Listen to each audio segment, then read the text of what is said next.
entonces. Ok. ¿Profe y monetiza? No, ojalá. Ya no sería profe, ya nomás sería Digo, youtuber. estaría chido. Estaría chido que Estaría monetizara. chido. Sigan mi canal, o sea, pónganle like a a todos los videos, píquenle a la campanita, ya saben como dicen los youtubers, y todos estos rollos. Pongan comentarios si les gustó, si no les gustó el video. Ah, Y ya, empezaré a monetizar. Bueno, ahora sí vamos a empezar a hablar sobre el humanismo, ¿no? Tenemos esta lectura de Ruggiero, eh, que va retomando, ¿no? Algunas cuestiones que ya vimos con Aristóteles, con Platón, digamos algunas ideas de cómo el humanismo retoma muchas de estas cuestiones y trata de revivirlas para su propia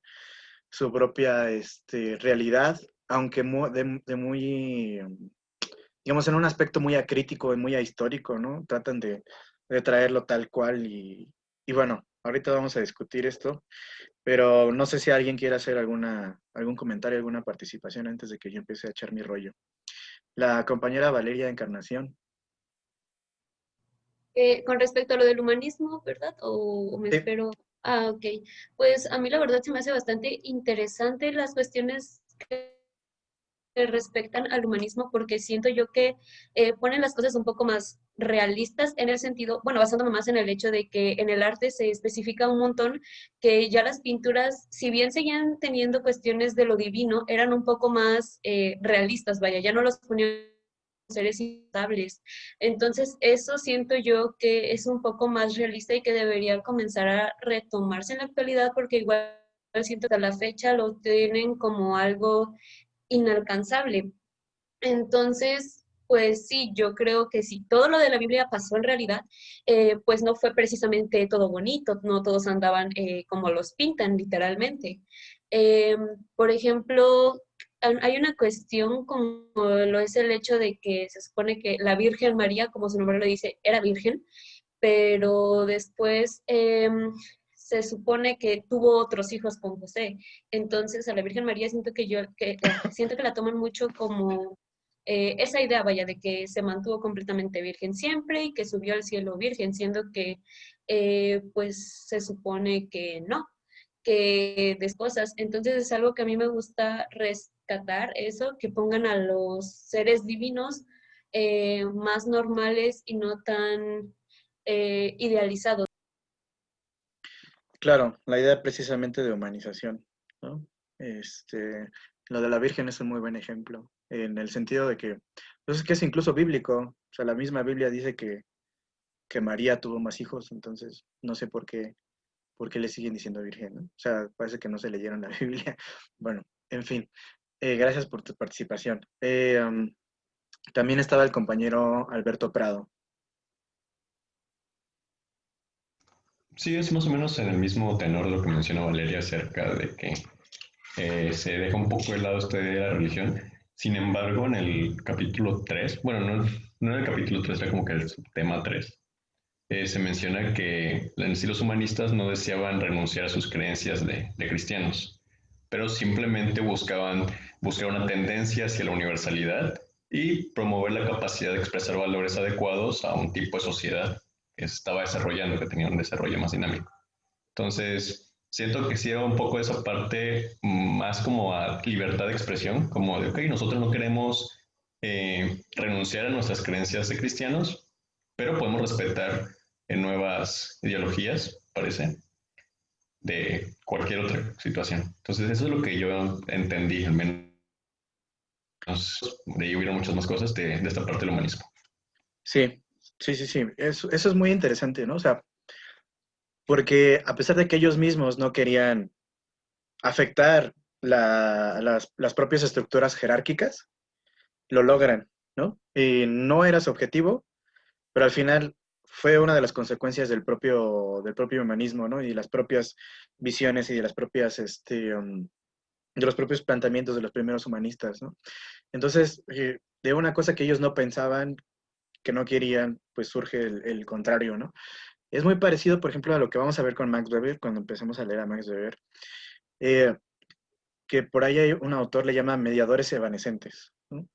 Que son como puentes a través de los cuales se da una transformación en la sociedad, ¿no?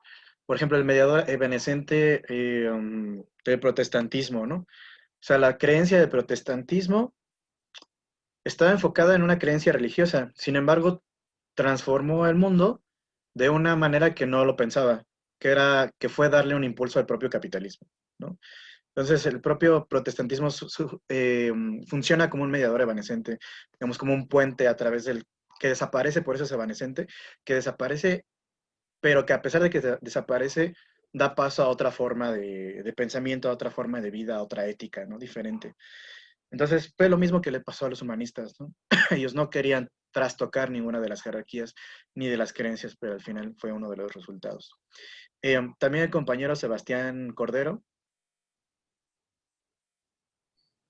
Sí, con lo que mencionaba la primera chava que participó de que se empezó a representar más al hombre, que eso viene en base a, es con base, perdón, no me acuerdo cómo se dice, cuando el hombre dejó de creer tanto en la iglesia y es una pérdida de poder que ha tenido la iglesia desde aquel entonces hasta ahorita, y si lo vemos, podemos entender como también una pérdida de poder la separación de iglesia y Estado, que es algo sobre los principales movimientos, porque el hecho de imponer las reglas que una religión fomenta a sus creyentes ante todo el público, pues es algo que no es posible, porque siempre va a existir discrepancia, o bueno, siempre va a existir un desacuerdo en la población, porque simplemente son reglas que mucha gente o muy poca gente considera muy duras o muy estrictas.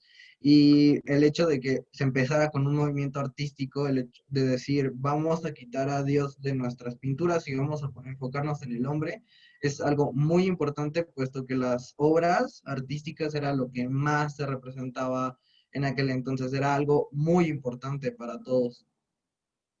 Sí, o sea, el humanismo tiene, digamos, surge primero como un movimiento artístico, ¿no?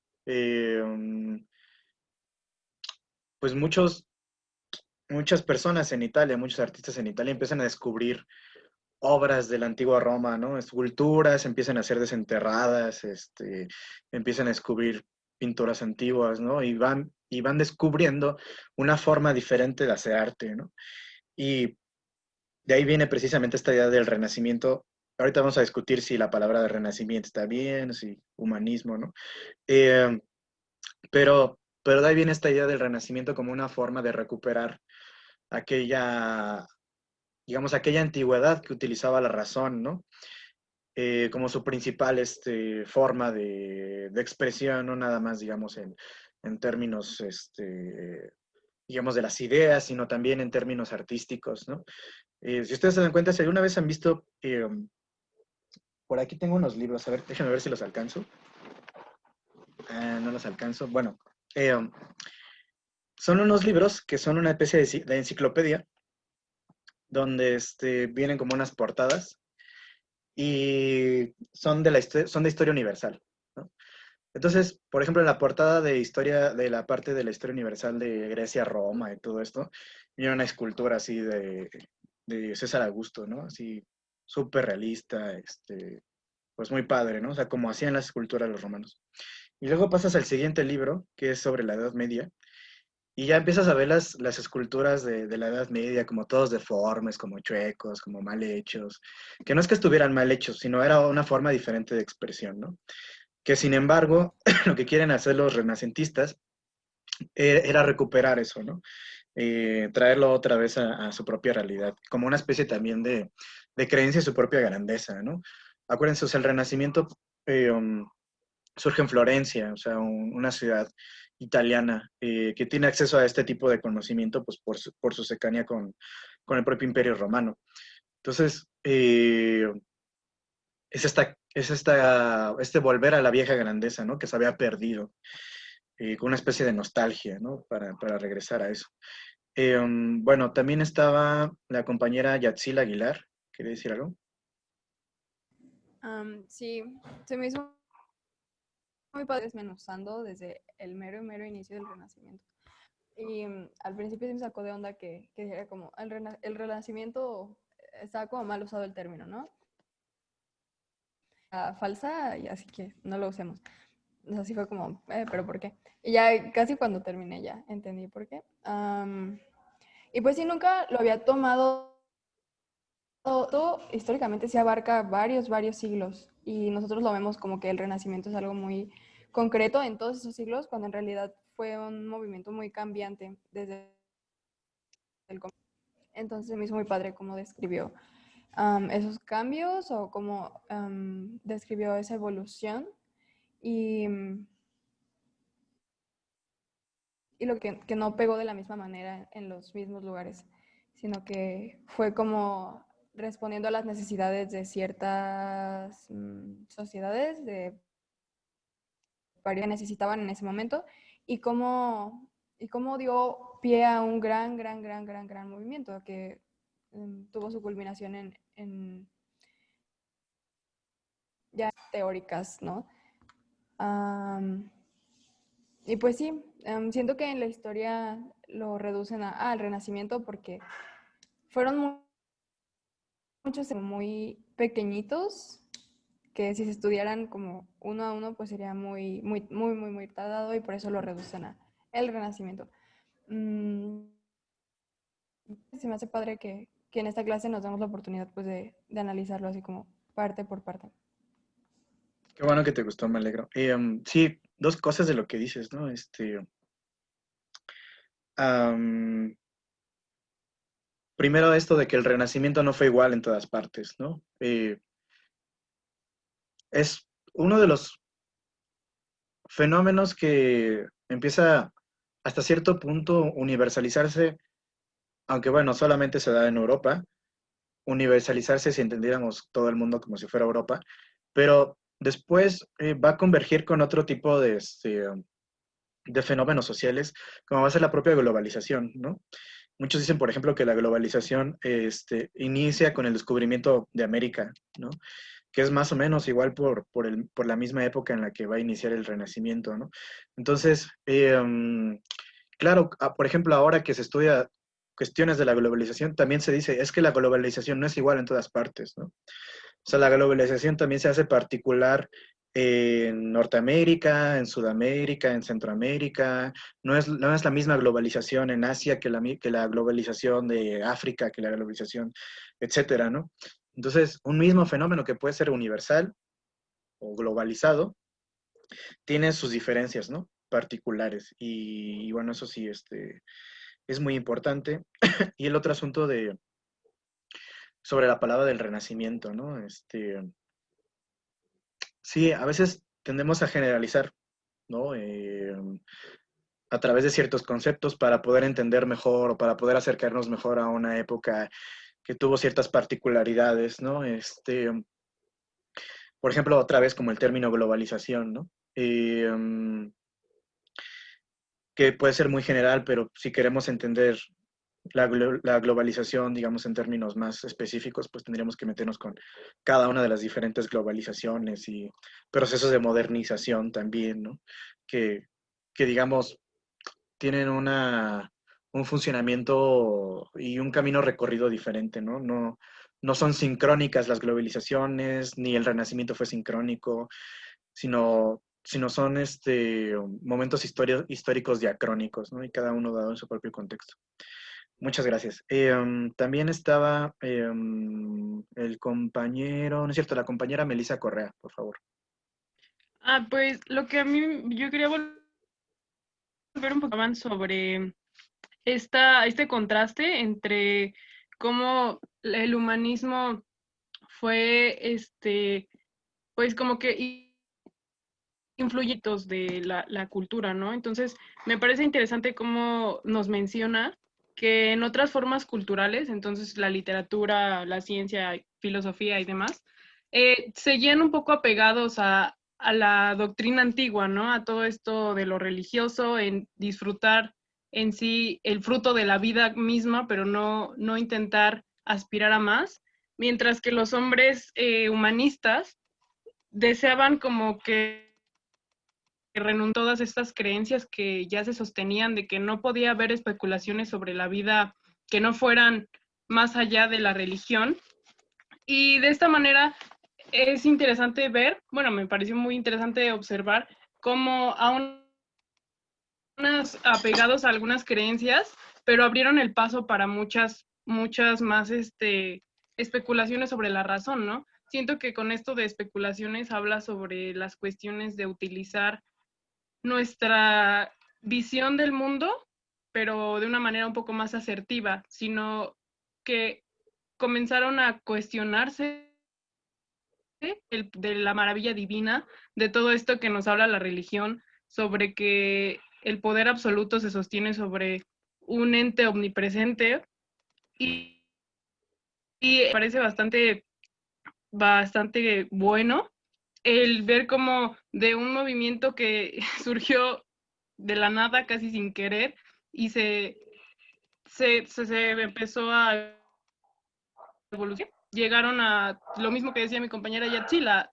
establecer teorías que sustentan hasta el día de hoy algunas de los pensamientos que todavía estudiamos, ¿no? El cómo la sociedad fue cambiando y bueno, más allá en Europa, porque se supone que nos habla de Italia, pero es bastante, para mí, me parece demasiado intrigante ver cómo no todo fue un progreso lineal, sino que regresaron y luego avanzaron y después hubo muchísimas etapas en las que se cuestionaron, pero al final, sin querer, tuvieron un progreso fructífero, aunque no fructífero exponencial, pero también paulatino, y eso es bastante bueno.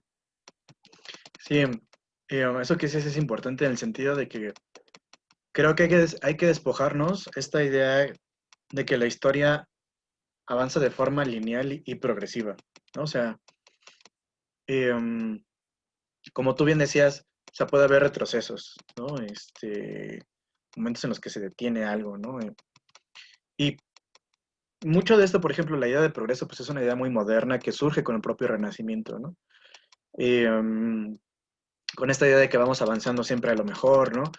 Por ejemplo, los ilustrados, que retoman muchas de las ideas de los renacentistas, tienen la idea de que la ciencia por sí misma nos va a liberar, ¿no? Y va a hacer que podamos vivir en sociedades mucho mejores, mejor ordenadas, y donde podamos vivir felices todos, ¿no? Digo, al final, creo que eso no se ha cumplido, lo hemos visto durante los últimos siglos, ¿no? Pero, pero bueno, fue una aspiración. A pesar de que no se ha cumplido, en el sentido común de la gente de a pie, sigue persistiendo esta idea de que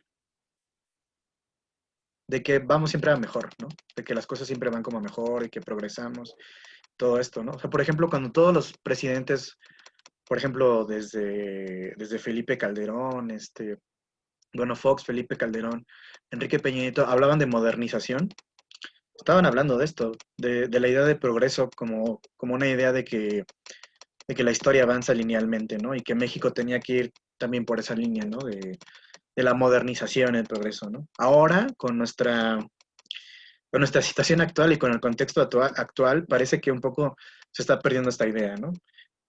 Por ejemplo, en mi caso, en el caso de las personas de mi edad, más o menos, ¿no? Entre rucos y jóvenes, estamos ahí en medio, ¿no? Y que no tenemos, por ejemplo, la oportunidad, que sabemos que no vamos a tener pensiones, que sabemos que no vamos a poder comprarnos una casa, o a lo mejor no lo vamos a hacer como tan jóvenes como lo hicieron nuestros papás, ¿no?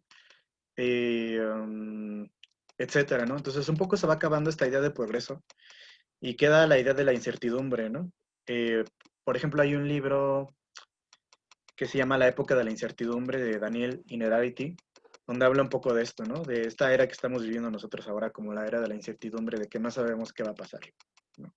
Y él lo dice que es una era muy particular porque, por ejemplo, en épocas anteriores, eh, claro que podían pasar cosas malas, ¿no? Pero uno sabía, por ejemplo, durante la Edad Media, durante el feudalismo, uno sabía que si había sido campesino, iba a ser campesino toda la vida, ¿no? Uno sabía que si era zapatero, iba a ser zapatero toda la vida. Pero eso ya no, o sea, como decía Marx, ¿no? Todo lo sólido se desvanece en el aire cuando habla de la modernidad, ¿no? O sea, ya nada dura, todo se desvanece en el aire, todo lo sagrado es profanado, dice Marx también, ¿no? Entonces, estamos en una época de incertidumbre muy grande que, que hemos estado generaciones como la mía que nunca hemos tenido una época de bonanza económica, por ejemplo, ¿no? O sea, yo desde que nací estamos en crisis, entonces, y hasta la fecha no hemos logrado salir, ¿no? Y un poco yo creo que eso va terminando con esta idea del progreso que viene con el propio Renacimiento, ¿no? Bueno, la compañera Itari Yaneli también, por favor.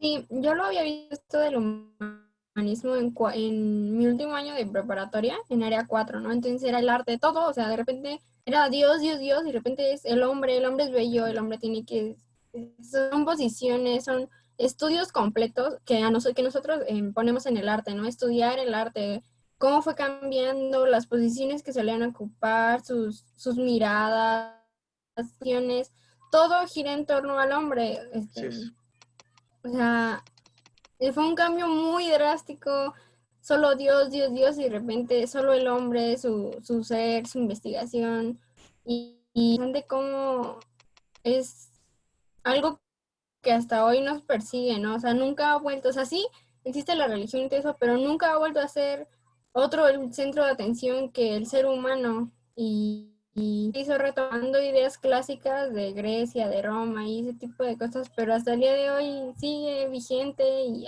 de diferente manera, obviamente, pero eso es lo que no ha cambiado y que no. Entonces es muy interesante como un movimiento como ese ha perdurado de diferente manera, pero las ideas ahí siguen. sí, eso es muy interesante, como bien dices, ¿no? O sea, ¿cómo?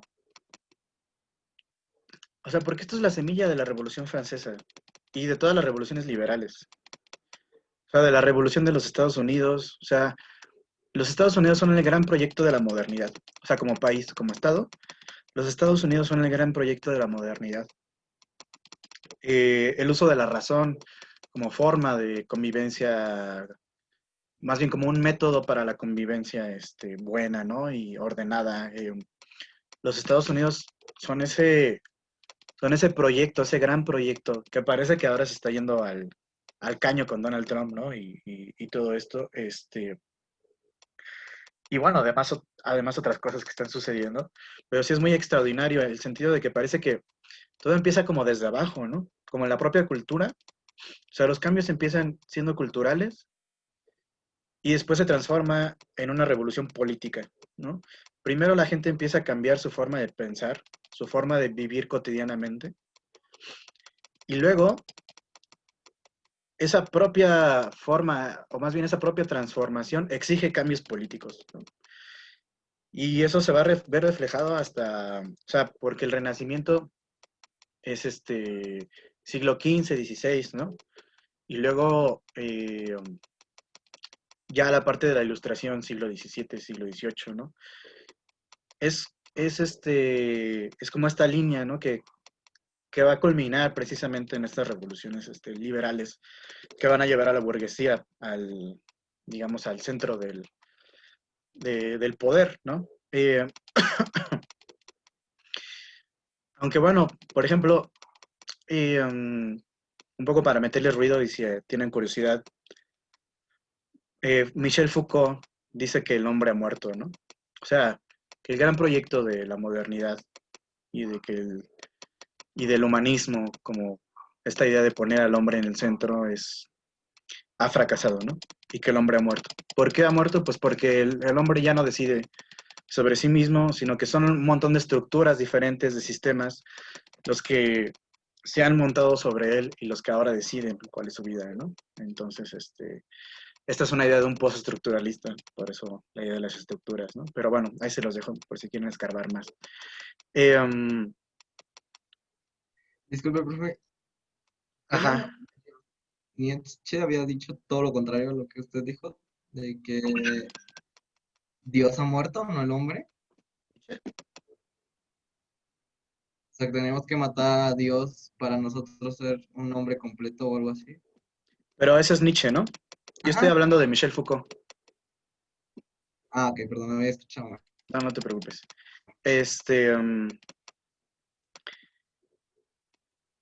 Bueno, también estaba el compañero Adonai Monsalvo, por favor.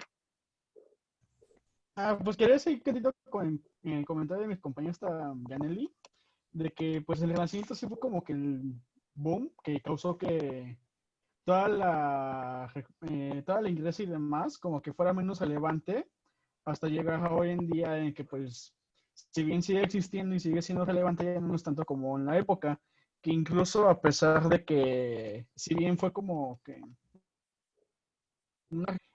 seguía siendo bastante limitados tanto a los artistas como a los demás científicos, ya que pues mucho antes era como de, ¿qué estás haciendo? No, pues tantita química, bueno, antes era alquimia, eres brujo, te vamos a quemar, y después ya fue como que más libertad, se pudieron dar más investigación hoy en día, y también en el arte, por ejemplo, con la Capilla Sixtina, la pintura donde está el hombre casi tocando a Dios, en la original sí se estaban tocando, que era como que ya más una simbolización de que pues el hombre ya podía estar a la altura del Dios y que no teníamos que poner como que encima de todo, pero la iglesia volvió a interferir en los planes de Miguel Ángel y lo hicieron pues que no se tocaran, vaya.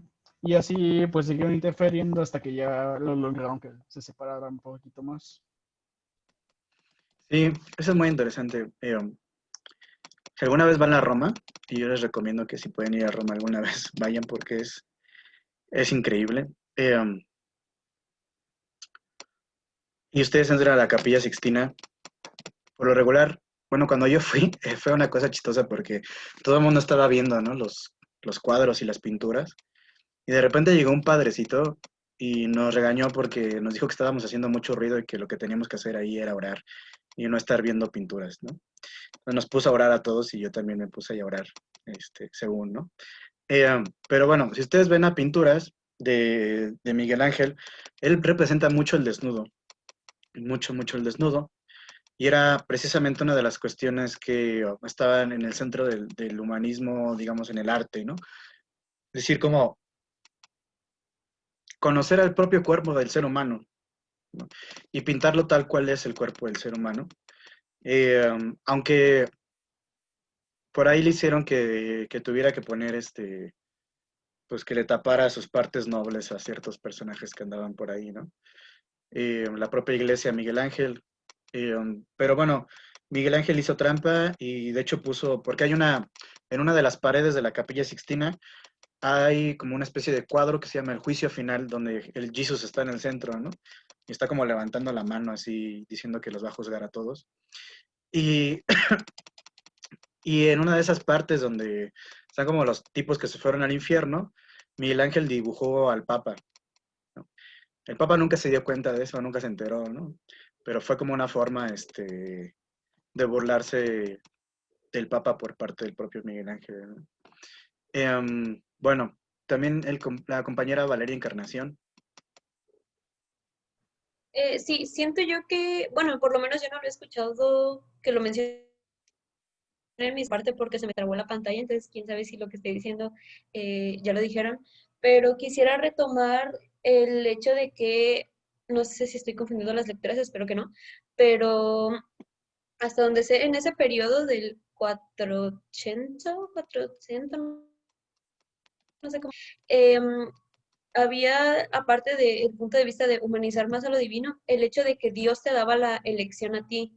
Entonces, incluso lo mencionan como de que Dios te crea y básicamente te dice de que haz las cosas como tú quiera y ves tú básicamente si te vas al infierno o no. Entonces no te da, por así decirlo, reglas.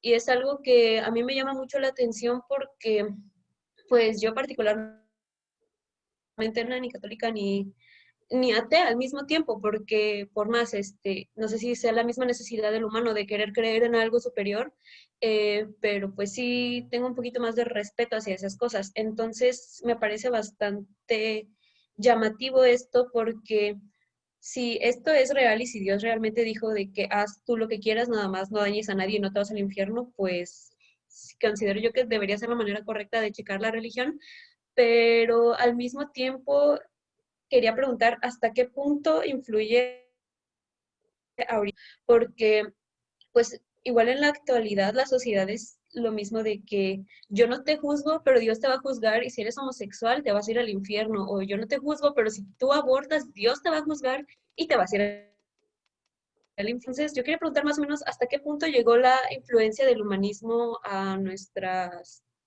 época, por así decirlo, a nuestra actualidad. Sí, más bien, se me hace muy interesante la idea que pones en la mesa, ¿no? O sea, en el sentido de que, sí, o sea, hay ciertas sectas, ¿no? O ciertos grupos religiosos que lo que quieren hacer es como salvarte a huevo, ¿no?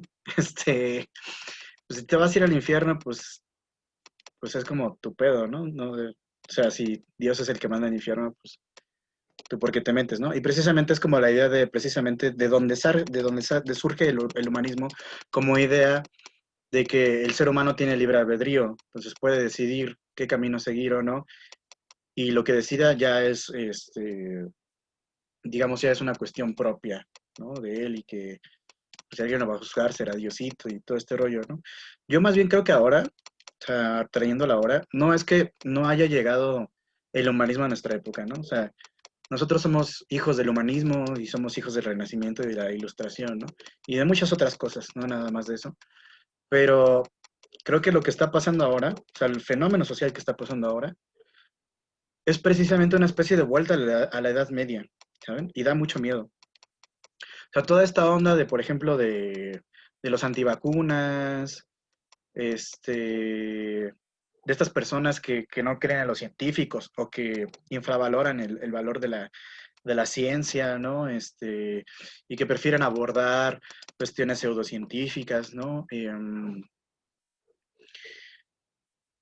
Toda esta reacción, ¿no? Que incluso se ve manifestada en movimientos como los que siguen a Donald Trump o los que siguen a Jair Bolsonaro o los que siguen a Vox en España o los que siguen a estas ultraderechas en distintos países. Todo esto da miedo porque en realidad todo esto es como una especie de vuelta a este periodo premoderno, ¿no? Donde digamos, lo que predominaba era eran ideas,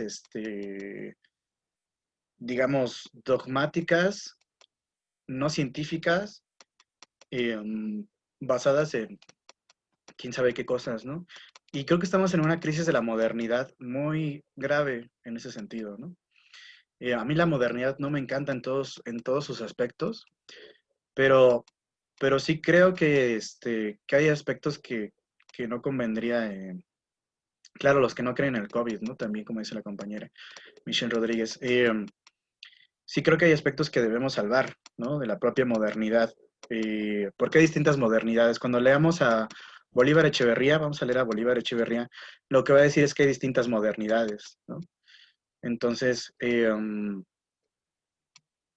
creo que hay que cuidarnos de este tipo de reacciones, ¿no? En contra de la modernidad, que son peligrosas, ¿no? Yo creo que son muy peligrosas porque nos pueden hacer volver ahí a esa época en la que quemaban brujas, ¿no?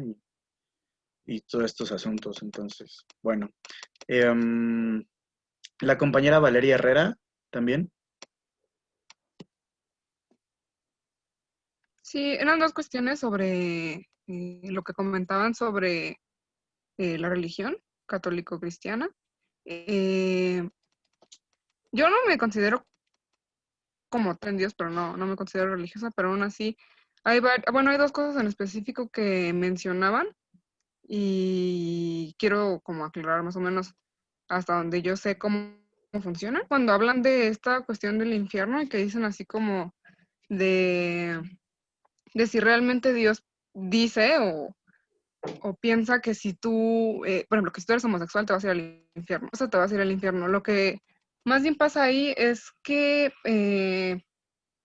pasa toda esta cuestión del arrepentimiento y lo que quiere más bien, o lo que se supone, es que te arrepientas de tus pecados, o sea, que te reconozcas a ti mismo como pecador y se supone que cualquier persona podría alcanzar la salvación porque para eso bajó Cristo, bueno, para poder salvar a toda esa gente y que lo único que tengan que hacer para ser salvos sea eh, el arrepentirse de. Y luego la otra cuestión es sobre cómo, por qué otras personas, o bueno, muchas personas no entienden esta cuestión de por qué quieren convencerte, ¿no? De que te unas a su religión.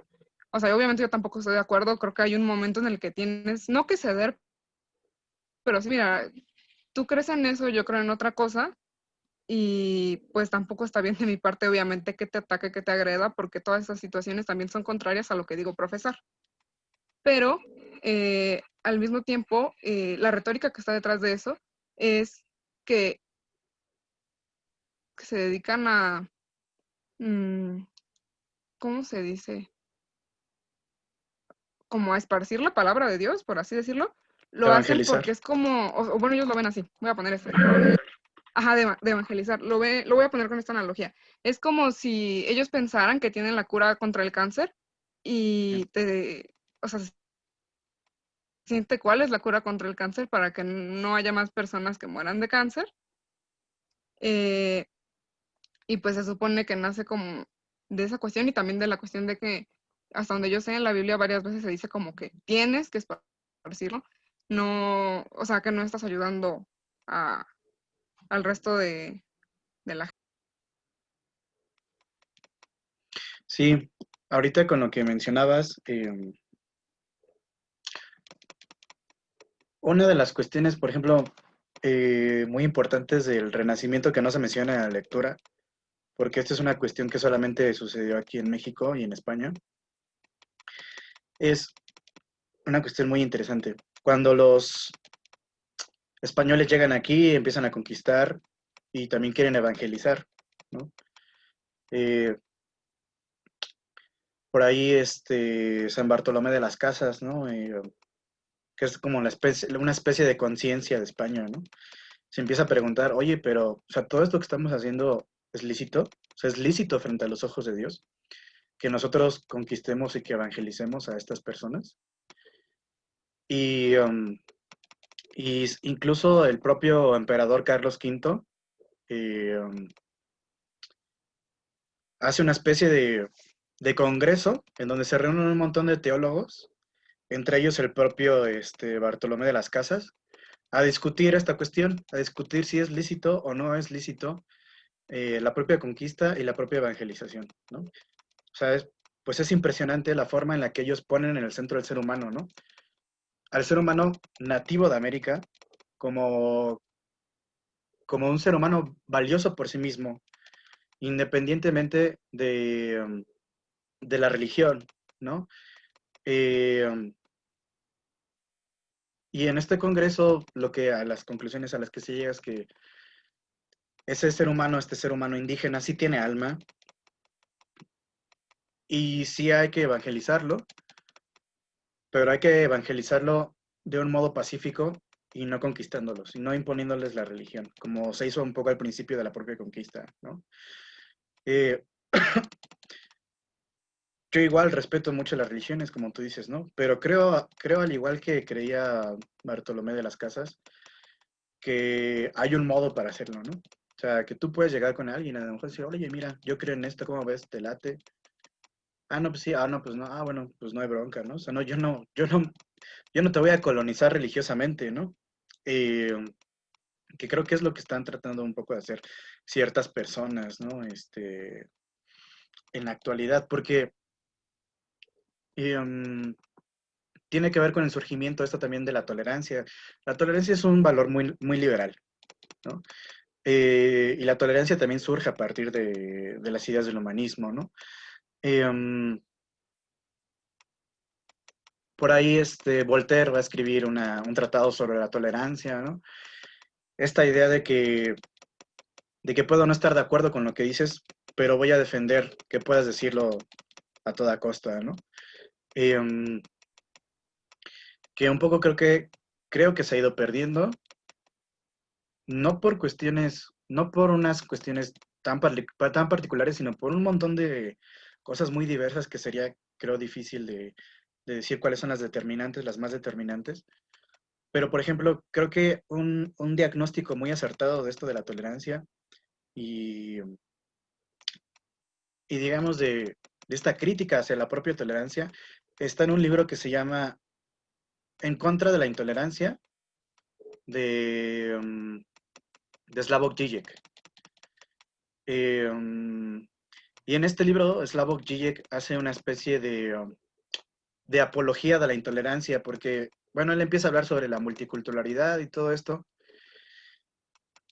y dice que un poco la multiculturalidad encierra en sí mismo una forma de racismo y una forma de marginalización del otro, ¿no? Bueno, no podría meterme aquí a contarles toda la historia o todo lo que dice este libro de Slavoj Žižek, pero un poco la idea es que en realidad la tolerancia liberal no es una tolerancia verdadera, ¿no? Sino que te tolero siempre y cuando Profe, adoptes perdón. ciertos valores. ¿Cómo? Profe, ¿podría respecto a la evangelización? Es que es una experiencia un poco más personal. ¿Puedo hacerlo o...?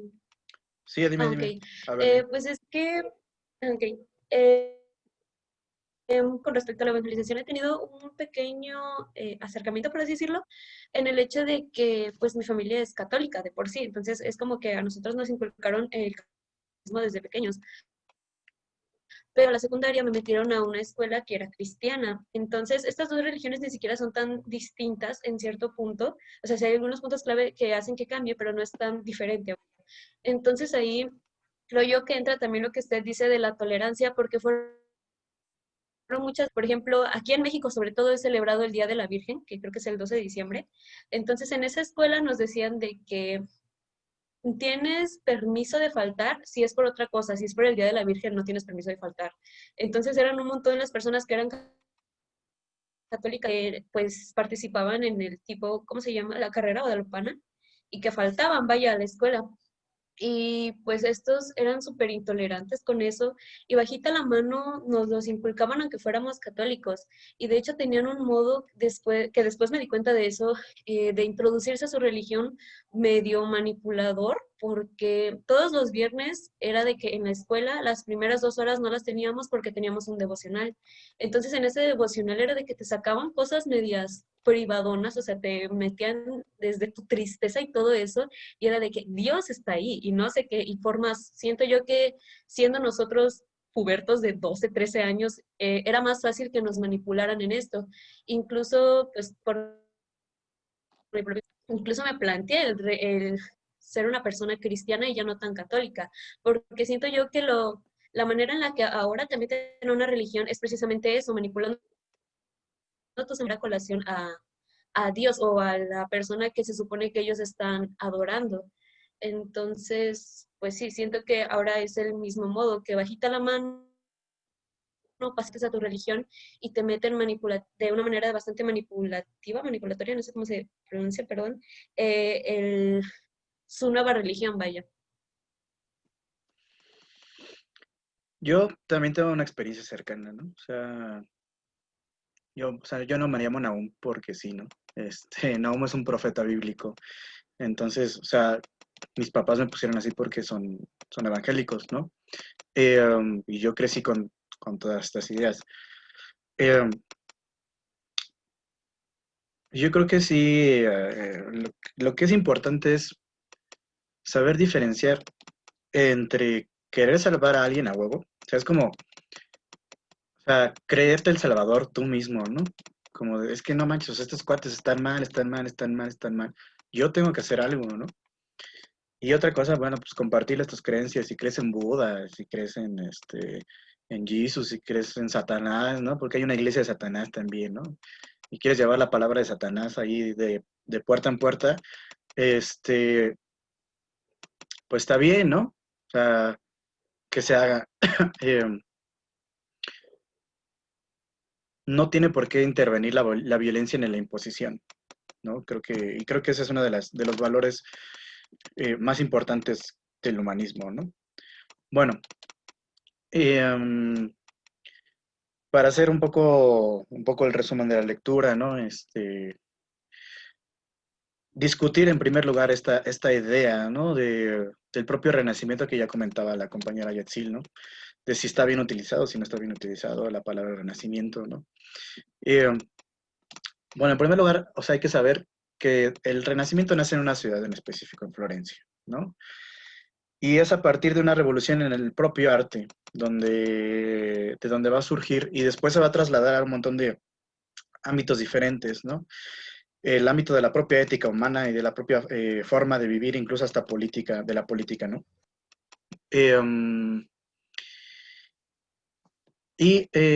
Pues va a tener un éxito muy importante, ¿no? O sea, desde el siglo XV va a empezar a esparcirse, ¿no?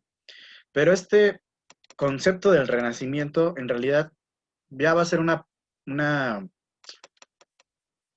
concepto que se le va a poner a este periodo, pero ya hasta el siglo XIX, ¿no? O sea, no es que las propias personas que vivieron durante el renacentismo se llamaran a sí mismos renacentistas, ¿no? No es que Miguel Ángel dijera, sí, es que yo soy un renacentista, no, o sea, este mote ya se le dio hasta el siglo XIX, ¿no? Y lo que trata de exponer este propio concepto es un fenómeno cultural en torno al 1500 que ya dijimos, ¿no? Pero además es que este concepto tiene un valor, digamos, o más bien está cargado de un juicio de valor, que es esta idea de que el propio Renacimiento fue una cosa buena en sí misma, ¿no? O sea, que pues fue el Renacimiento, o sea, dejamos la oscuridad y volvimos a renacer como seres humanos, ¿no? Porque la Edad Media toda fue una época de oscuridad, ¿no? Cuando tampoco es que esto no es tan cierto en absoluto, ¿no? O sea, la Edad Media también tuvo sus luces, ¿no? Y además hay una idea como de mito, ¿no? O sea, al darle un juicio de valor a la propia palabra, a la propia idea y al propio contexto histórico del Renacimiento, pues se convierte en un mito, ¿no? O sea, como que todo el mundo durante el Renacimiento era razonable, se dejaba llevar por su libre albedrío, ponía al ser humano en el centro, ¿no? Esto era una cuestión, al principio, mucho de élites artísticas y de élites políticas, ¿no? O sea, porque los que hicieron el propio Renacimiento no fueron las clases más bajas. Y sobre todo porque pues, las clases más bajas no tenían acceso, por ejemplo, al arte. O sea, no es como ahora que vas a un museo, ¿no? Y vas a ver la Mona Lisa, etcétera. O sea, quienes eran dueños de las obras de arte eran las personas ricas. Y quienes financiaban el arte eran las personas ricas, ¿no? Eran los famosos mecenas. Entonces, Profesor, dime.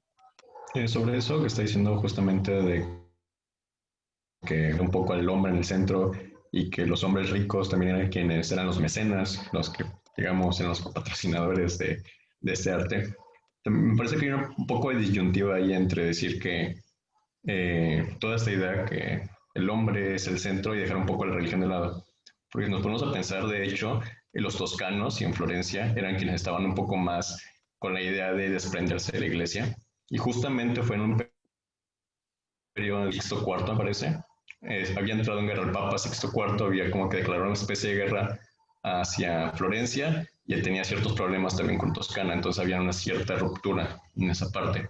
Y si nos ponemos a revisar un poco igual de la historia, también Sixto IV fue alguien notable de la época. De hecho, esta pintura de la Capilla Sixtina, que es como, muchos toman como un símbolo del renacentista de Miguel Ángel, fue precisamente apoyado por Sixto IV. Al final de cuentas, por eso la Capilla Sixtina se llama así por Sixto. Antes era la Capilla Magna, luego de su remodelación pasó a ser la Capilla Sixtina. Entonces, precisamente la iglesia estaba apoyando. Entonces, siento que hay un poco de disyuntiva. Por una parte, sí podríamos tomar la idea de que era el hombre el centro, pero por otra, muy metida en el hecho de apoyar este nuevo periodo, este nuevo, ¿cuál le podemos llamar? Movimiento. Bueno, más como un periodo. Entonces, siento que hay de ambas partes. Creo que no solamente blancos, sino que había matices, blancos y negros. Había quienes sí seguían a favor de la religión, como los mismos humanistas en un principio no querían desligarse de eso. Y también es muy cierto que quizá el Renacimiento es más conocido por desligarse de la religión por personas como Da Vinci, que más allá de artista también era científico y en esa época la iglesia, bueno, aún ahora la iglesia no apoya la ciencia. Siento que porque los expositores más famosos del Renacimiento estaban en contra de la iglesia, es por eso que se tiene esa idea, pero realmente también había muchas personas, como el propio Miguel Ángel, que fueron apoyados por la iglesia. Entonces, Claro, claro. Sí, no hay como esta ruptura tan tajante, ¿no?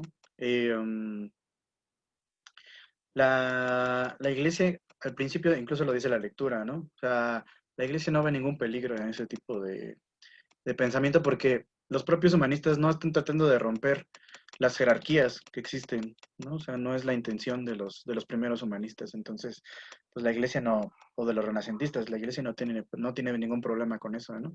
Ya los problemas empiezan a surgir después. Y la intolerancia por parte de la iglesia, la Inquisición, se empieza a surgir ya después, ¿no? Y por otras razones.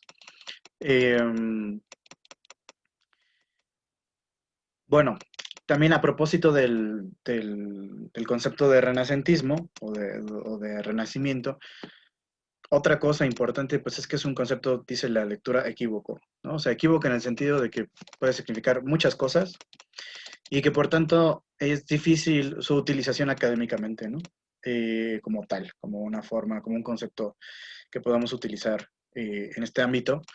Y además, a pesar de esto, dice, bueno, ok, aunque puede que no sirva del todo, pues es como un instrumento, ¿no? O sea, dice, cualquier definición histórica es imperfecta, pero se puede usar como un instrumento, ¿no? Aún con todo eso, el propio autor dice, como el propio contenido de la palabra del concepto renacimiento es tan heterogéneo, pues hemos decidido utilizar humanismo, ¿no? Para referirse a todo este movimiento y a todas estas ideas que algunos otros llaman renacimiento, ¿no? Y bueno, como dice también la propia lectura, el humanismo pues nace durante el siglo XV, pero aparece directamente, como ya decía hace rato, ligado a la ideología de una burguesía, digamos, de una clase comerciante, ¿no? Mercantil, ciudadana, incluso dice la lectura precapitalista, ¿no? Que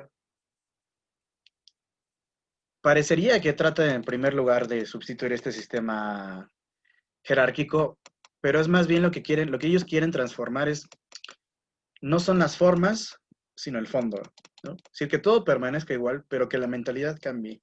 Un poco esa es la idea de los humanistas, un poco como el AMLO, ¿no? Bueno, ya, no hablaré de AMLO. Y que obviamente tiende a esta idea del individualismo, del ser humano como ser individual con un valor intrínseco por sí mismo, ¿no? No nada más con un valor por pertenecer a una comunidad, sino con un valor dado por sí mismo, por esa propia existencia. Y a pesar de esto, de que es individualista, sí trata de construir una especie de unión fraterna, precisamente con esta idea del humanismo, de todos los seres humanos podemos construir esta unión fraterna. Y en este sentido, pues lo que va a hacer es reivindicar la dignidad del individuo contra precisamente el peso de la tradición cristiana, ¿no? Y para hacerlo van a evocar ciertas cuestiones de la antigüedad, ¿no? Así como se empiezan a descubrir en Roma y en otras partes de Italia esculturas y arte romano, también se empiezan a traducir y empiezan a llegar a la propia Europa documentos de la antigüedad, ¿no? Que en el propio Imperio Romano Occidental se perdieron, pero que permanecieron en el Imperio Romano Oriental, ¿no? bueno, no sé si saben, o sea, cuando hay una parte de la historia de Roma, del Imperio Romano, en el que el Imperio Romano se divide en dos, ¿no? El Imperio Romano de Oriente y el Imperio Romano de Occidente. El Imperio Romano de Occidente con capital en Roma y el Imperio Romano de Oriente con capital en Constantinopla, ¿no? Hoy Estambul. Um, y cuando cae el Imperio Romano de Occidente, la propia Roma, muchos de esos conocimientos, mucho del arte y de los textos antiguos se pierden, ¿no? Se pierden con las invasiones bárbaras, pero el Imperio Romano de Oriente todavía perdura durante otros 1000 años, ¿no? Entonces ahí es donde logran salvarse un montón de textos importantes, que cuando cae la propia Constantinopla, por ahí del año 1400, 1490 y algo me parece, muy juntito al descubrimiento de América, cuando cae Constantinopla, muchos de los que huyen de Constantinopla se llevan el conocimiento antiguo que la propia ciudad había conservado, ¿no? Y se los llevan a las ciudades italianas. Es por eso que las ciudades italianas van a tener acceso a este tipo de documentos y van a tener acceso a este tipo de conocimiento y al rescate de ese conocimiento de la antigüedad, ¿no? Se va a empezar a traducir a Aristóteles, se va a empezar a traducir Platón, ¿no? Incluso quienes primero lo tradujeron fueron los árabes. En España, durante la propia dominación árabe de España, que duró 8 siglos, los árabes eran mucho más, digamos, más desarrollados en términos científicos que la propia comunidad europea, ¿no? Y muchos de estos autores, tipo Aristóteles, mismo Platón, fueron traducidos directamente por los árabes, por su contacto que tenían con Constantinopla y con otros países, y con otros lugares de Oriente, ¿no? Y de hecho es la primera forma en la que llega a Europa, digamos, estos conocimientos antiguos a través de los árabes, ¿no? Entonces, bueno, es un foco que hay que tener también en cuenta esto, ¿no? Además de las ciudades italianas, aunque en las ciudades árabes no nace ningún renacimiento, ¿no? Como sí nace en las ciudades italianas. Bueno,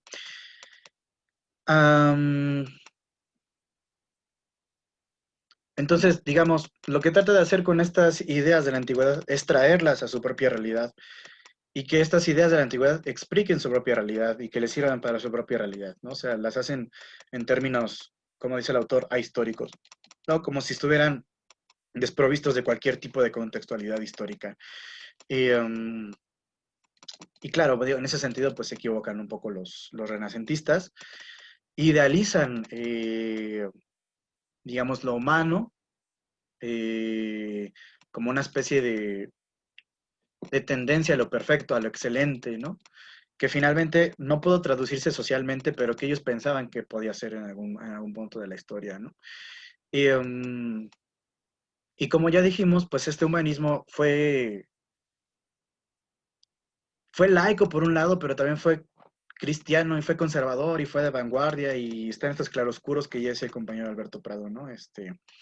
No todo fue como tan claro, ¿no? Y aquí tendría que uno que meterse a las cuestiones particulares de cada uno de estos fenómenos en las diferentes partes de Europa, ¿no?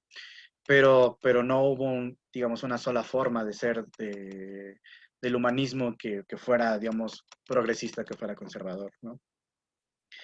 Y por otro lado, también dice que, por ejemplo, los humanistas en el campo del arte tuvieron un gran avance, por lo que ya decía el compañero también, Alberto, ¿no? El apoyo de la iglesia y todo esto. Pero, por ejemplo, en cuestiones literarias, los humanistas no tuvieron este mismo apoyo, ¿no? Porque o al menos a la iglesia se le hacía un poco más peligroso aceptar ciertas formas de expresión escrita que de expresión artística, ¿no? Bueno, la compañera Melissa Correa quiere decir algo. Pues nada más retomar lo que acabo de decir, de que el humanismo estuvo, sí, por una parte siendo laico, pero también mezclado. Es como aquello que dicen de México, ¿no? Que lo ateo no te quita lo guadalupano. O sea, de que aún así, aunque tú quieras ser como ateo, al final tenemos como que nuestro ser, la huella de ser guadalupanos, pero no por lo que significa religiosamente, sino por la parte como espiritual y todo esto, ¿no? Sí, sí, o sea, lo que ellos plantean es, digamos, una especie, digamos, de búsqueda desde lo espiritual, sin dejar de ser espirituales, de búsqueda desde lo espiritual del propio ser humano, de lo que somos. Y de lo que somos en relación con Dios, ¿no? O sea, en relación con el sentido de que somos propiamente criaturas de Dios, ¿no? Entonces, por eso en ese O sentido, sea, pues no salen de ahí. sin dejar de perder nuestra identidad, ¿no? En ese como sentido, no perdemos nuestra identidad, pero buscamos ideales más propios para que seamos hechos humanos. Sí, sí, sí, sí, o sea, un poco esa está la idea, ¿no? Que Dios nos ha dado la razón para utilizarla, ¿no? Y que por tanto tenemos el permiso de utilizarla y no tenemos por qué negarla, ¿no? O sea, que si Dios nos ha hecho así, pues es porque Él ha querido, ¿no? Con la capacidad de pensar y con la capacidad de razonar. Es un poco ese es también el fundamento de los humanistas en esta época, ¿no? O sea, claro que podemos utilizar la razón sin dejar de ser cristianos, porque Dios nos ha dado esa razón, ¿no?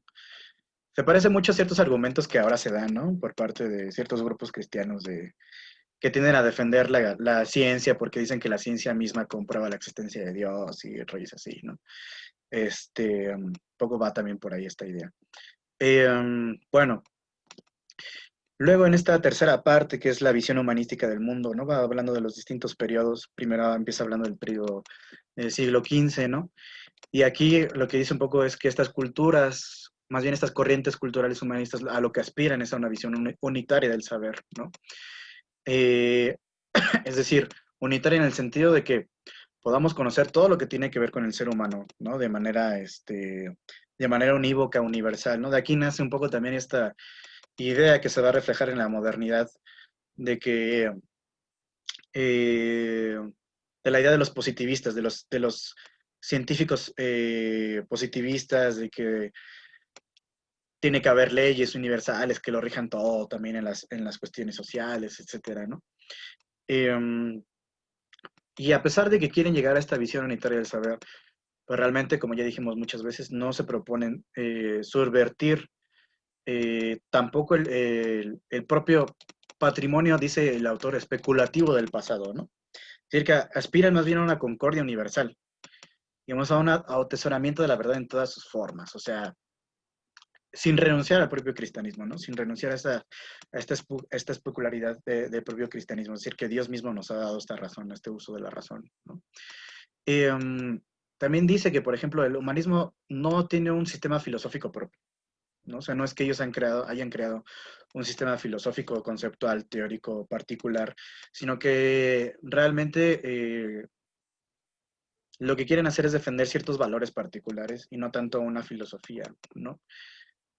Y que entonces, en realidad, lo que conduce el propio humanismo es a un saber laico y a una reflexión crítica de la propia realidad, ¿no?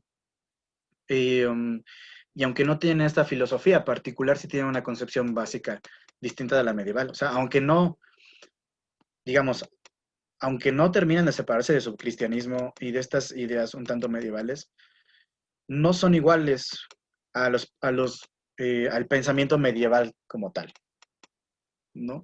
Sí hay una cierta diferencia y creo sobre todo que está fundada en esta idea de la crítica misma, ¿no? Es decir, no dejamos de ser cristianos, pero no por no dejar de ser cristianos, no vamos a hacer crítica a nuestra propia realidad, ¿no? Crítica a nuestras propias concepciones de la realidad.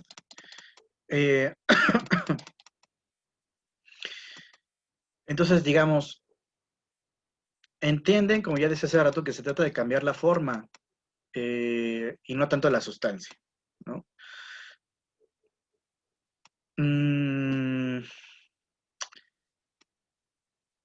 Bueno, un poco eso tiene que ver con lo del siglo XVI, digo, del siglo XV, a partir del periodo del siglo XVI, hay una lucha digamos, un poco más amplia y decisiva de las posiciones culturales laicas, ¿no? Que se van haciendo más fuertes, se encontraban un apoyo en el seno de la propia sociedad, ¿no? Aquí ya el renacentismo, digamos, deja un poco estos lugares de la élite y empieza a llegar también a estas, un poco más a capas de la sociedad, ¿no? Más grandes, más amplias, que empiezan a defender estas ideas más laicas, ¿no?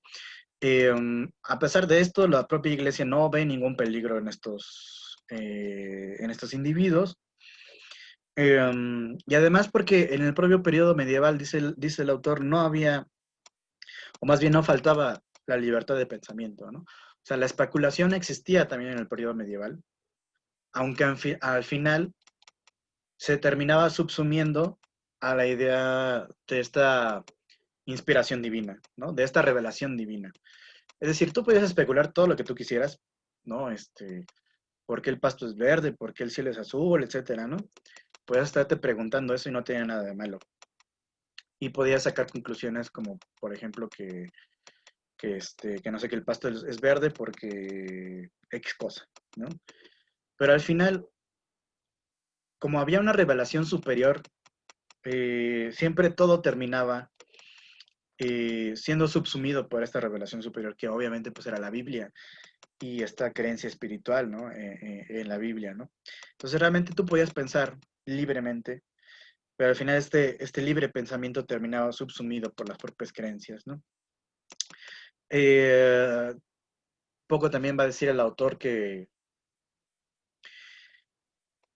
el verdadero deshielo intelectual tiene que ver con la liberación de estas fuerzas especulativas, ¿no?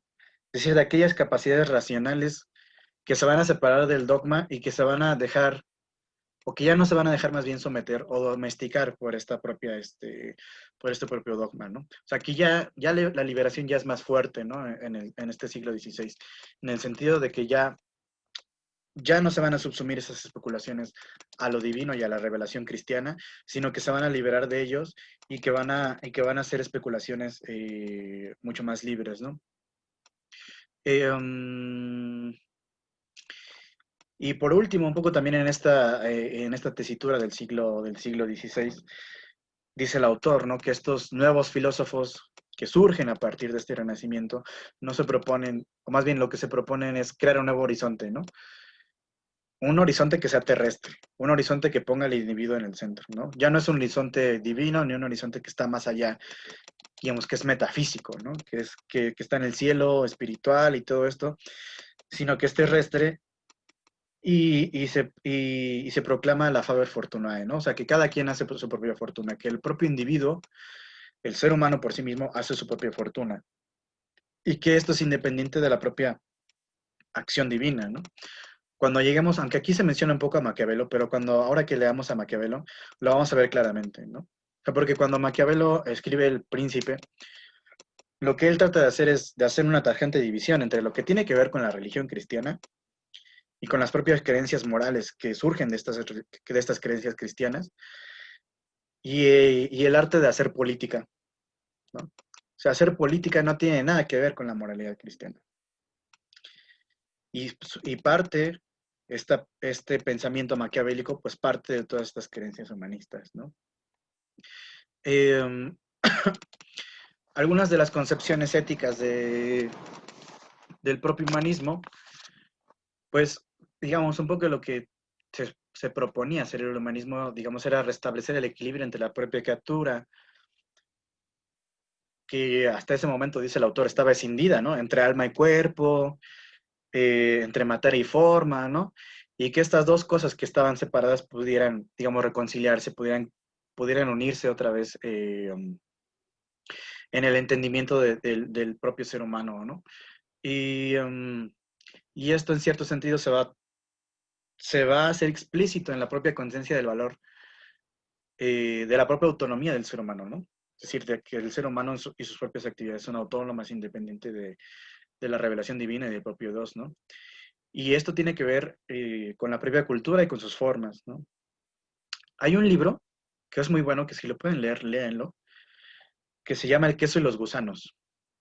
La historia de un molinero del siglo XV, me parece que ese es todo el título. El queso y los gusanos. Y es una investigación de un historiador que encuentra unos documentos de un molinero del siglo XV, que fue quemado por la Inquisición, ¿no? Y entonces, este libro trata un poco de la vivencia de este molinero que se llamaba, no se llamaba Gepetto como el de Pinocho, pero tenía un nombre parecido al de Gepetto. Y, y la experiencia, digamos, de leer el libro es muy padre porque tú te vas dando cuenta del propio pensamiento del molinero, ¿no? O sea, porque el molinero empieza a comprar libros, porque es muy, muy curioso, y empieza a comprar libros de distinta procedencia, ¿no? Y él empieza a hacerse sus propias creencias, ¿no? De cómo, por ejemplo, cómo surgió el universo. Y entonces él dice, bueno, es que seguramente Dios nos creó. A lo mejor no nos creó como dice la Biblia, pero yo creo que a lo mejor nos creó como el queso y los gusanos, ¿no? Dice, porque cuando tú dejas un queso, ahí pues empieza a pudrir, ¿no? Y le empiezan a salir gusanos. Y dice un poco así, él se explica el propio surgimiento de la vida en el universo, ¿no? Y el propio universo, o sea, como que de repente de un queso podrido surgió la vida, ¿no? Y bueno, al final, muy triste porque queman al molinero por hereje y todo esto, ¿no? Pero pero te da cuenta un poco este libro de cómo se va transformando el propio pensamiento del ser humano. Y el molinero es que se da cuenta, cuando él empieza a leer libros de otros, perdón por el spoiler, cuando el molinero empieza a leer libros de procedencia extranjera, o sea, él se da cuenta de que hay otras formas de pensar, otras culturas, ¿no? Entonces dice, ¿por qué mi forma de pensar va a ser la única y la verdadera? Si hay un montón de otras culturas diferentes, ¿no? Y es un poco eso, ¿no? El sentido también del propio humanismo, o sea, de que el ser humano también crea su propia cultura y su propia forma de actuar a partir de contextos muy particulares, ¿no? Y que no hay una cultura universal. Y que la diferencia en este sentido tiene un valor importante, ¿no? También dice un poco que hacia 1500 este humanismo deja de ser abstracto, ¿no? Deja de ser simplemente ideas por ahí voladas, sino que se convierte en algo más concreto y lo lleva, digamos, a conciliar diferentes religiones en una única y progresiva verdad, ¿no? Divina y humana al mismo tiempo, ¿no? Un poco lo que después vendría a ser el ecumenismo, ¿no? Sí, la idea del ecumenismo es convertir todas las religiones en una sola, ¿no? Es decir, como que en realidad todas las religiones son una, creen en el mismo Dios, ¿no? O sea, seas judío, seas cristiano, seas X religión, en realidad todas creen en el mismo Dios, ¿no? Y entonces juntémonos todas y ya dejemos de pelearlos, ¿no? Un poco también quiere llegar a esto, el propio humanismo, no solamente en términos religiosos, sino también en términos del propio saber científico, ¿no?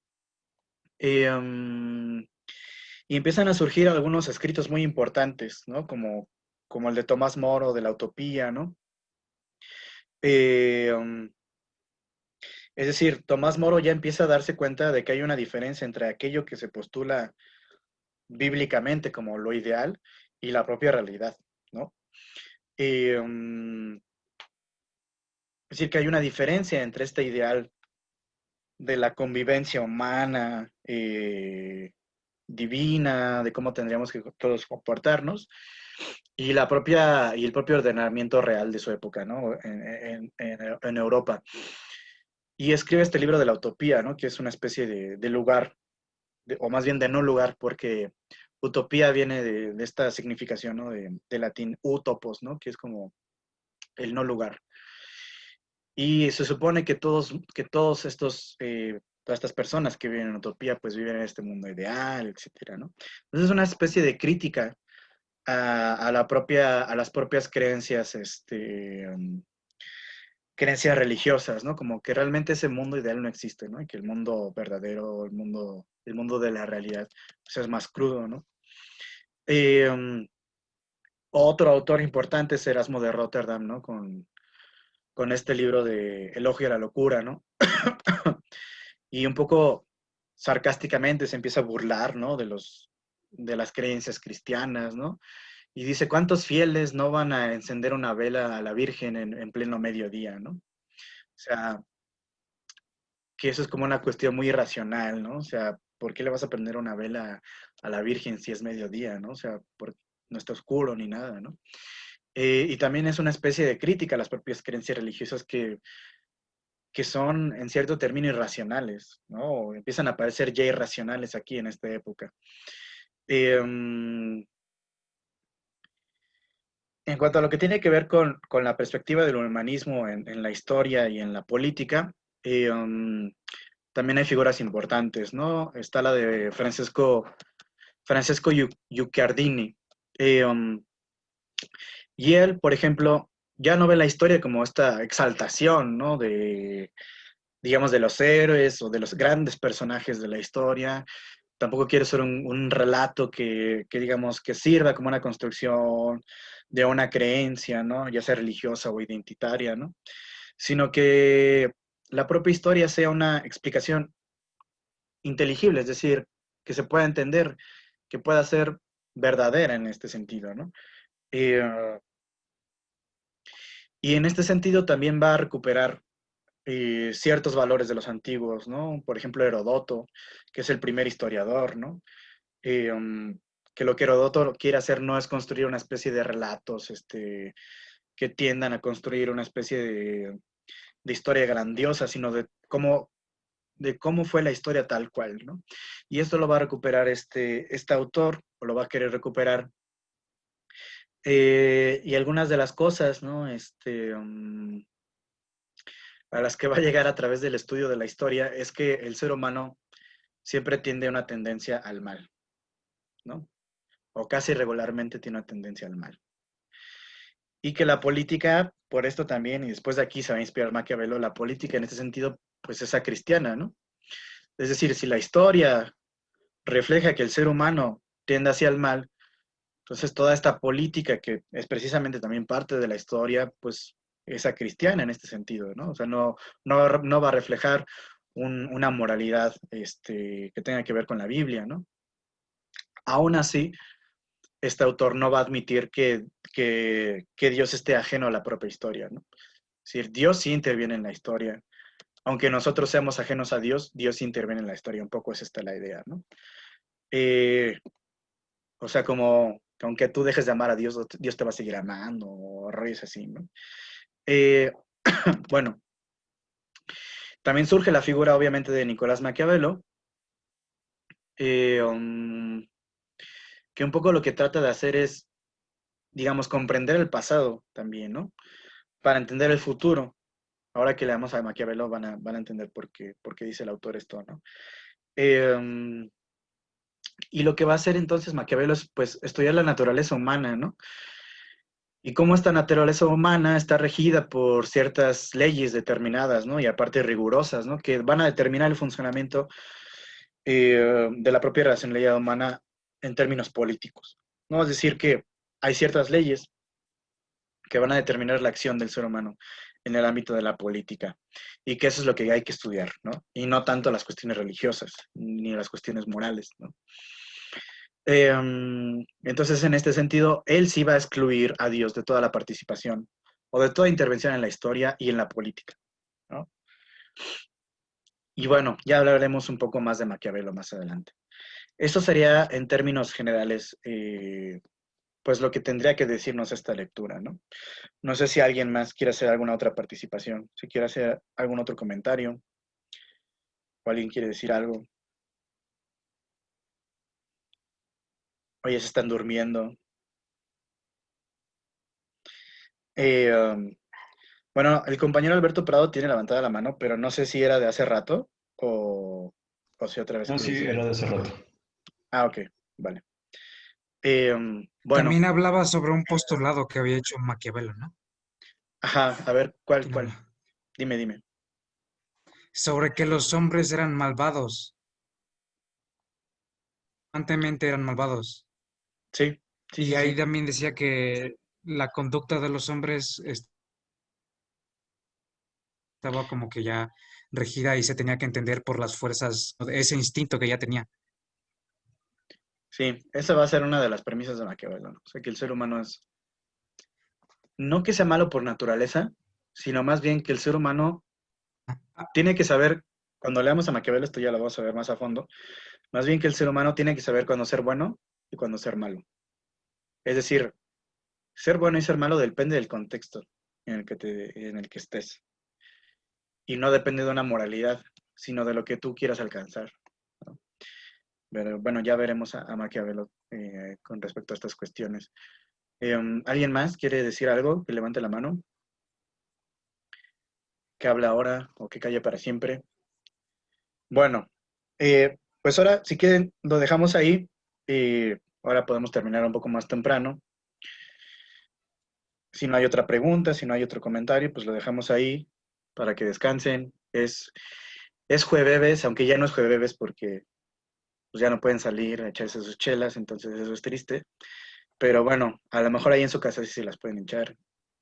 Entonces vayan a descansar. Y dice la compañera Yatzil que siempre es jueves. Bueno, entonces ahí le dejamos. Y, bueno, antes de que se me vayan, hay una tarea. Además de la lectura que es para la próxima clase, quiero que vean un capítulo de una serie que se llama Rick y Morty, que se llama Cuentos de la Ciudadela. Vean ese capítulo, ¿sale? ¿No eran partes? Sí, ¿Mande? y ya. Igual yo. Es el de, ¿No vemos profe, es ese? el del ¿No Morty vemos malvado. Exactamente, es el de Morty Malvado. Qué bueno que ya lo vieron, entonces ya no van a tener que verlo. Pero lo que quiero que hagan es con este capítulo, se los voy a dejar aquí para que los que no lo conozcan. La serie se llama Rick, se los voy a apuntar aquí en el chat, Rick y Morty. Está en Netflix, así es. Aunque creo que también está en otras páginas por si no tienen Netflix. Y el capítulo se llama Cuentos de la Ciudadela. Los que no tengan Netflix, seguramente está en otras páginas. Sí lo pueden encontrar en otra página libre. Bueno, ¿qué es lo que quiero que hagan? Que escriban un ensayo a partir de este capítulo que van a ver y lo relacionen con las lecturas que tuvimos de Platón y que tuvimos de Aristóteles sobre la propia ciudad. ¿Vale? Entonces, vean el capítulo y a partir de estas lecturas que ya tuvimos, escríbanme el ensayo. El ensayo es hasta el otro jueves, ¿vale? O sea, no se apresuren, no se presionen ni se angustien, sino que tienen una semana para hacerlo, ¿vale? Eso sí, sin ¿De dejar las cuántas hojas lecturas de iba a lado. ser? El ensayo puede ser, ¿de cuántos les había dicho? Déjenme revisar el programa, porque no me acuerdo cuántas hojas les había pedido.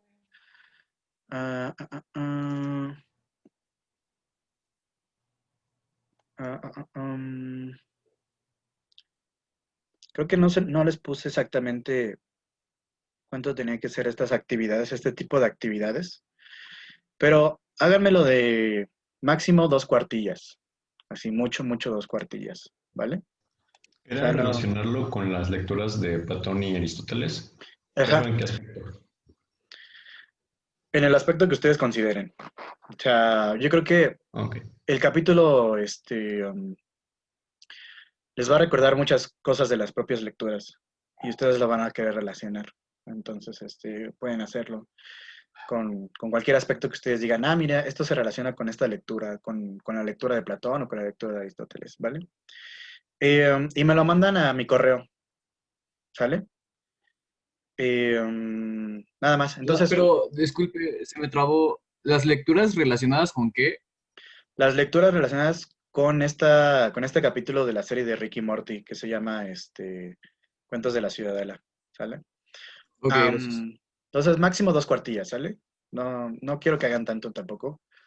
Y bueno, ya sabe, ¿no? Interlineado, todo lo que les piden siempre cuando hacen un ensayo, ¿no? Interlineado, justificado, A12, ¿no? Times New Roman, A12. Y bueno, obviamente el título, no quiero que me pongan una portada así como de Facultad de Ciencias Políticas y Sociales, ¿no? Y el escudo de la UNAM así grandote, no. Nada más pónganme su nombre y y la fecha y ya. Y ya después el ensayito, les digo de máximo 2 cuartillas, ¿vale? Y ya, ahora sí ya. Profe, ¿y lleva todo eso de que APA y de que referencias y todo eso? ¿Sin APA? Sí. Sí, para lo que sí les voy a pedir APA es para el ensayo final.